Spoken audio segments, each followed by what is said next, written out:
Hey guys, for today's video, I'm gonna talk about how I got my internship at Microsoft as a software engineer.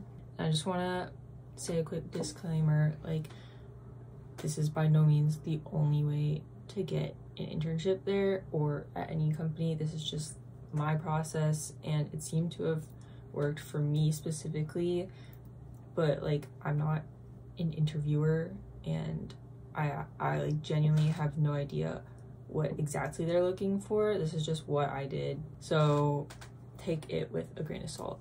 But if it helps anyone, I'm glad to share my process. So I think first I'll just talk about what I put on my resume, especially because I am not like one of those people with like a really beefed up resume. Like, I don't have a lot of personal projects. Well, none actually. I have no personal projects. And then like my previous internship was not at like a big name company at all. It was at a small startup that like I literally got through like nepotism. But I'm gonna tell you like my thought process when I was like putting things down. So I was applying for software engineering positions, so what I wanted to highlight was my strengths, or the way that I like showed my strengths was I needed to show like a lot of different projects. And since I didn't have any personal projects, this meant I heavily relied on the projects that I did in class. So the way that I like set it up is I have education, skill summary, experience, projects, and then activities. And where experience and projects were like the chunkiest sections. So education, just put like your school, your GPA, your like any honors that you have. And then I also put relevant coursework because again, I'm just trying to show like I know a lot of different things, like I'm versatile. So and then skill summary, I put technical skills, so all the coding languages I know, so like C++, C, Java, what else did I put? JavaScript, Node, React, HTML, that sort of like any languages, I guess. And then I also put other, and I put like Adobe, Suite, and then just like, I don't know, photography. And then for experience, one thing that I really had going for me is at my school, Tufts, it's really, I don't want to say easy, but it's really doable to get a teaching assistant job for a CS class. I had 2 different jobs teaching at 2 different CS classes at different times. So I was able to put both of those on, and I think that helps a lot just to like show like because if you can teach something, like obviously you have some sort of mastery over it. And then I put my internship from the summer before, and then I just put like a random part-time job that I had just to like round me out, I guess. In like the descriptions, you want to just show like, yeah, just like have like actionable things that you do. So for example, as a TA, like I put like lead recitations, grade homeworks, hold office hours. But I think it would have been better if I had like talked about what the class content was as well, so like people actually know what I'm teaching others and like what I'm so good at. So I think I should have done that, but I didn't. And then for my previous internship, I just talked about like whatever tasks I had, even if it only took me like literally an hour. If it like sounds good, or if it was like somewhat complicated, just put it. And again, just like keep in mind what you're trying to highlight about yourself. Like, don't put unnecessary information in that doesn't add to the image of yourself you're trying to convey. So like, I was really going for software engineer positions. If it's like more of like a PM skill, for example, like don't put it, like you're just muddying the water. And then after I like put whatever projects I worked on, I put in bold like what languages I used. So for example, I said like used : JavaScript, React, SQL, HTML, CSS, Git, and I made it bold so it was like really easy to see like what I had spent all summer working on. So okay, the next thing that I did is I put down projects as like the next header, and I put down, okay, I only had space to put down 2, And I think that's a good amount too, because they were pretty different. But I put down 2 projects that I was really proud of, that were like unique, like not necessarily like just generic hello world stuff, and involved like were kind of more complicated, like whether that means like they had to use different languages at once, or like the concept itself was like more difficult. So these are just like projects that took me like at least a week or so to complete, and there's something that I can like really talk about as well, because the thing about putting projects down is that this is the only thing your interviewer can see. So if they do ask you about like your projects and stuff, like they could start to ask you really in-depth questions on like what you did. And then once you do talk about these projects, just make sure again that you make it really clear what languages you used, what specifically is going on in that project, like what makes it so interesting. Be concise, but make it sound good. And then finally I had a little activity section at the very end where I just put like what clubs I was involved in and like for how long, and like a one-liner about what the clubs were. And again, this is just like to round me out so I don't look like someone who just sits in the computer lab all day and like grinds. And yeah, like that was just my thought process. This isn't like how you should necessarily write your resume. I'm just talking about like what was going through my head when I wrote it. But I guess like my overall tip is just like think about what position you're going for, just in general. Just think about what position you're going for. Think about what experience or skills you have that demonstrate your like, what's the word, your experience, I guess, for that position. And anything else that kind of like detracts from that image that you're trying to curate of yourself, just omit it. I know a lot of schools have like a career center or something. I didn't use that just because I was doing this in the summer and it wasn't really like readily available to me. I just had my parents like proofread it and tell me if something made sense or not. And I think this was actually good because they don't code at all. So I could show them this and I could be like, does this make sense to you? Because it was all in like coding jargon and stuff for the most part. And if they were like, yeah, like this is understandable, like I don't know what these mean, but I can see how you're using it, like they can understand like the gist of it, then I think that's good. Like it helps with readability. Because I also think that for like the first round of screening, your resume isn't going through a coder. It's going through like HR, like a recruiter, someone who isn't familiar with all these terms necessarily. So definitely like put the key ones in bold because it will like get to like a manager or something eventually. But make sure it's not just like completely like not understandable. Now talk about the main portion of what I did. Because I actually didn't worry about my resume that much. I just kind of made sure it was like nice looking and made sense, and then I put it away. But for the majority of the time leading up to like the application season, I was studying for the coding interviews. Coding interviews are a huge part of the interview process. You basically have to take a like placement test sort of thing. And this is usually just like an automated test that they'll send you as soon as you submit your application. You have to take that and you have to score above a certain number to even like move forward. And then once you like move forward, then you go through like the actual interview process where you're like talking to a real person. So I was grinding for months on this part. And the resource that I used was educative.io. I will write it down on the screen. And this is not sponsored, unfortunately. But I use this because my friend recommended it actually. And I was starting off with just like a generic, like, what was it, like how to pass the coding interview, like textbook, like SAT style. And I was just trying to read it, and it was so horrible to read like coding, because not only like is it just painful, but also like I feel like I need to like program the solution while I'm reading it for it to like really sink in.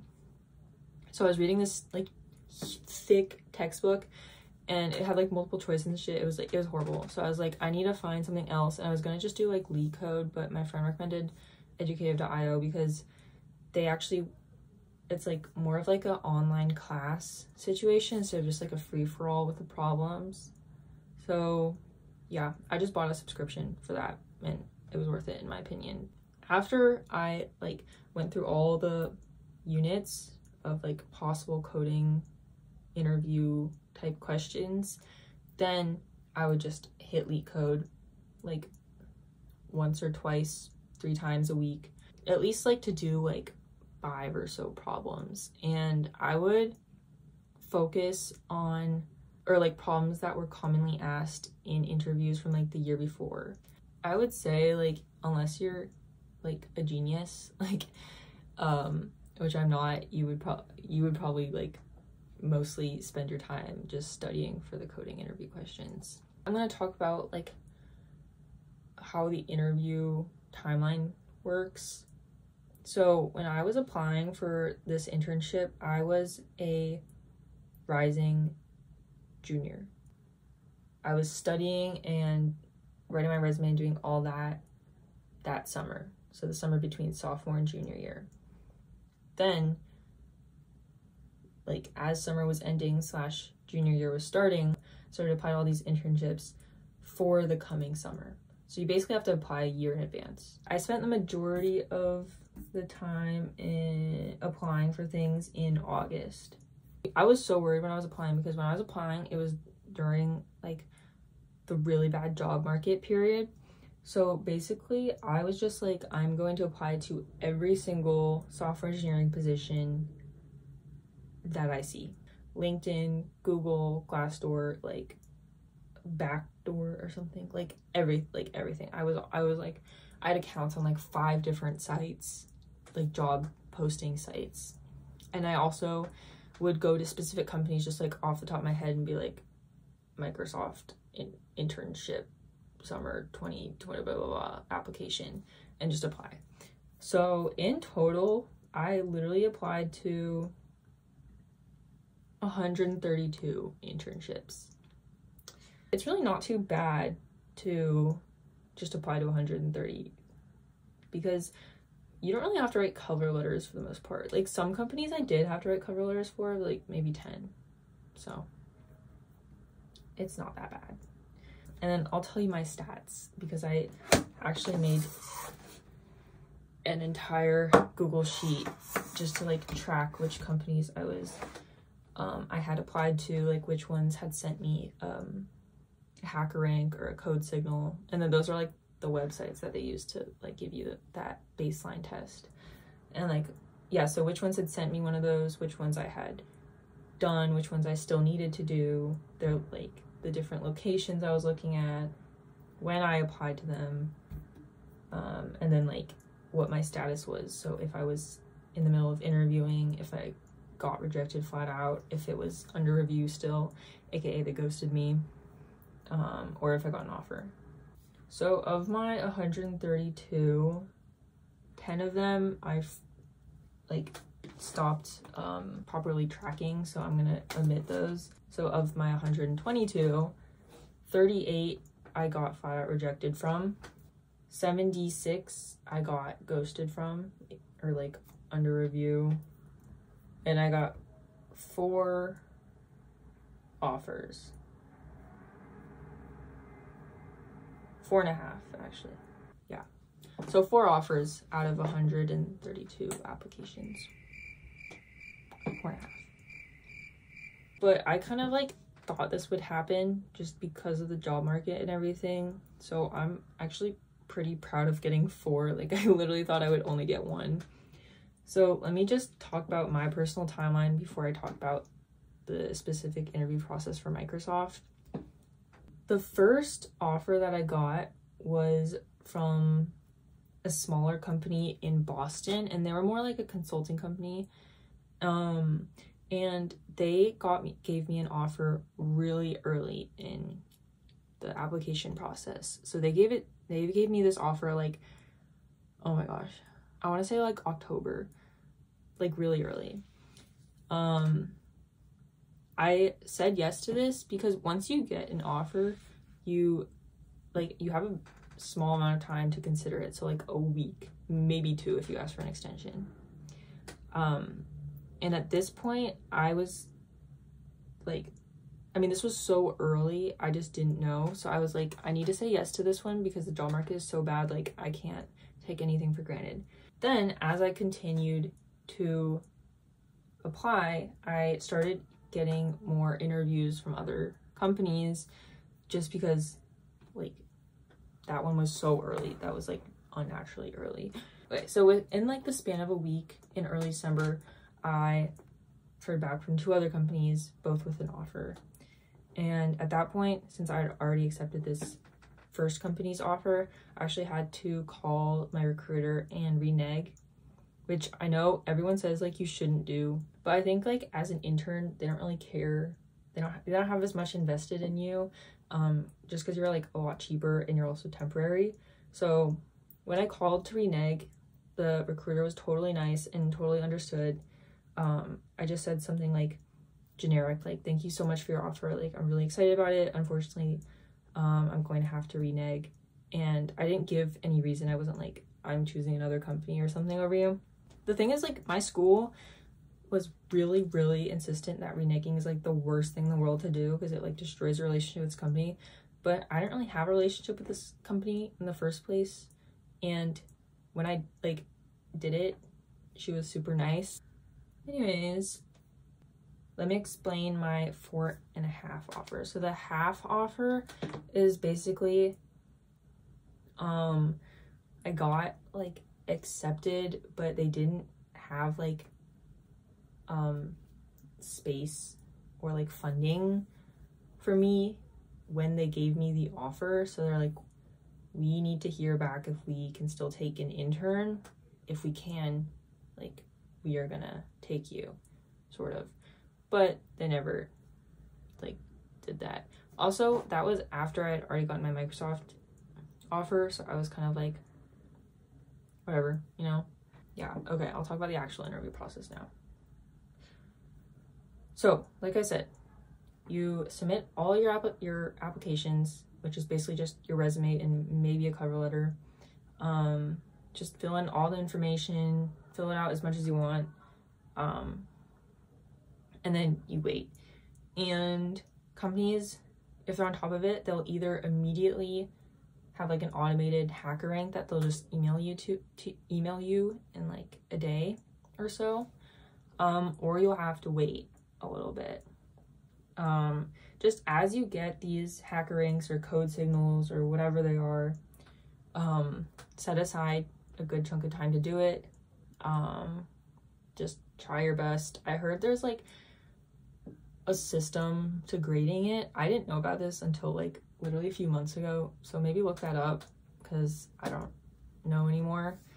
But yeah, just try your best. The questions are totally doable. I mean, some of them are hard and you probably aren't gonna answer all 4 of them, but you just need to answer like 2 of them to hit like that base mark, like point level that they're looking for.